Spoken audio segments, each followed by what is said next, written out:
دولتونه دو سره وو لشکر دو سره وو هر نامونه الله کریم په دوی باندې مهربان سلای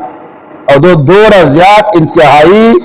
گمراهی درجه ته وخطا چې خدای دعوا وکړه الله پاک فرمایي چې څوک عزت غواړي نو فلله العزت جميعا دا ټول عزتنا دا صرف او صرف الله پر نسبت دي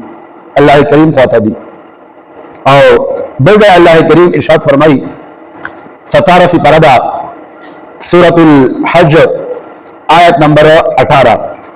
فدیش اللہ کریم دا خبرہ بیان کرے دا چھے اللہ کریم شاعت ذلت ور کی چوک ذلیل کی دا دنیا جہان چھے دا سے چوک نستا دا اغیط عزت ور کی اللہ کریم فرمائی وَمَنْ يُهِنِ اللَّهُ فَمَا لَهُ مِن مُكْرِمٍ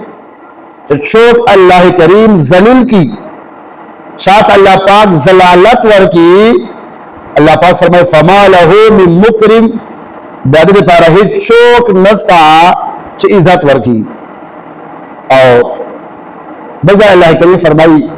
وَتُعِزُّ مَن تَشَاءُ وَتُذِلُّ مَن تَشَاءُ عزت ور کون کا ہے اللہ ذات تا اور ذلت ور کون کا ہے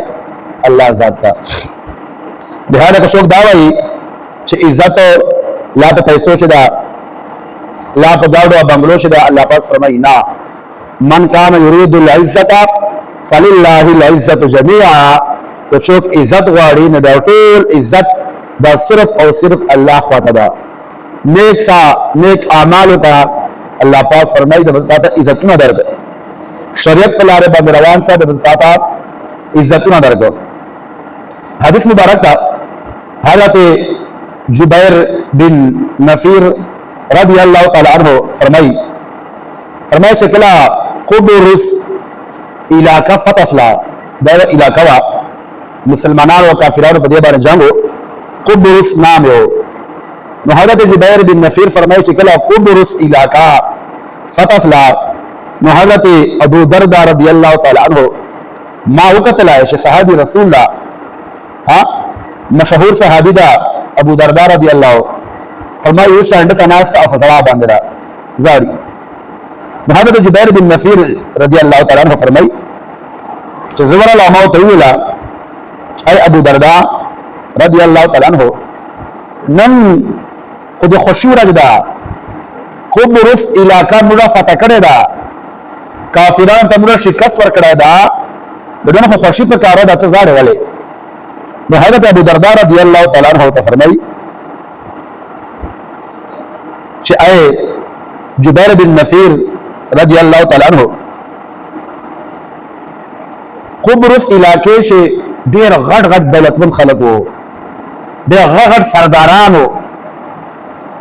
جانو تا بیچے ویلا اللہ دیر عزت ور کڑا ہو اور شریعت لارے نہ ہٹ کر سلو اللہ نہ فرمانی ہو کڑا اللہ کریم شنا منے نیست نابود کرو اے جبیر بن نفیر زپ دے باندھ زارنا کہ اللہ دی نو کی عزت اور ذلت ورکون کا اللہ دا اور قبرس علاقے والو اللہ نہ فرمانی اکڑا چنا منے شکا سے مندکڑا ہے اللہ پاک نیست نابود کرو نو زپ دو ورانوالی باندھ زارنا اللہ کریم دو طول والعزتنا ختم کرو بے عزت کرو ذلیل کرو اور رسوا کرو ولش اللہ نے فرمانی اکڑا چلے داسی نہیں چلے مردہ نے فرمانی اسی اللہ پاک مردہ سے رسوا کیو جب دے مزارو چمرا فتح والے کڑے دا کفار تمہ شکست والے ور کڑے دا جب دے بانے خوشی پر کار دا ماتا دو پر ذلالت دو غڑ سردارانو دولتو چشتنو اللہ سرنگا نیست نابود کرو نامونا ہو او حدیث مبارک چراجی شے کلا مکہ مکرمہ فتفلا نبی علیہ السلام سراد صحابہ چکلا مکہ مکرمہ فتح کرا نو مکہ مکرمی شغر کافران سردارانو اما کافران سرداران اچھا نبی علیہ السلام تا بیا تکلیف ورکول آئے صحابہ تا بیا تکلیفونا ورکول تر تکلیفونه ورکړو ولکه مکه مکرمه فتح شلا نبی علیہ الصلوۃ والسلام حضرت بلال رضی اللہ تعالی عنہ ته او فرمایل چې ای بلال نن به ته اذان خانقاه ته مخامخ نه کړه نن به خانقاه په چھت باندې اذان کوي خانقاه چھت ته بخیز او ټول مکه خلق تبا دا اعلان کوي چې عزت او ذلت د الله په لاس ده دا هغه مکه مکرمه کافران سرداران چا جانو ته دا چويلا نن هغه ټول په ځکه مخ باندې